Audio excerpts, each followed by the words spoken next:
আসসালামু আলাইকুম রহমতুল্লাহ। আল্লাহ এই দুর্দশা কোন দিন এই দুঃখ কষ্ট আমরা এটা উপরওয়ালা একমাত্র ভালো জানে। আজকে আমি নামাজ পড়ানোর উদ্দেশ্যে রওনা দিয়েছিলাম, ঠিক আছে।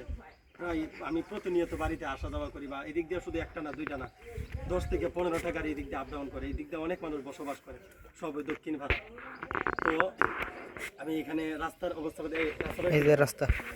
রাস্তার অবস্থা দেখেন, শুধু এখানে ওইখান থেকে নিয়ে এরপরে আপনার ওই ইয়ে পর্যন্ত একেবারে সব ওই দক্ষিণ পাড়া পর্যন্ত রাস্তার বেহাল অবস্থা। তো মহোদয় সহ মেম্বার মহোদয় সহ যারা আছেন, আপনাদের কাছে অনুরোধ করে বলতেছি, আপনারা একটু আমাদের দুঃখ কষ্টটা একটু বোঝার চেষ্টা করেন, এই দিক দিয়ে যদি একটা মানুষ বা একটা পরিবার যদি বসবাস করতো, মনটা বুঝ দিতাম। শুধু দুঃখ কষ্ট আজকে নয়, প্রায় আমরা অনেক দিন যাবৎ এই দুঃখ কষ্ট ভোগ করতেছি। আমাদের বাপ তো মরে গেল, দাদা মরে গেল, অনেক মুরব্বীরা মরে গেছে।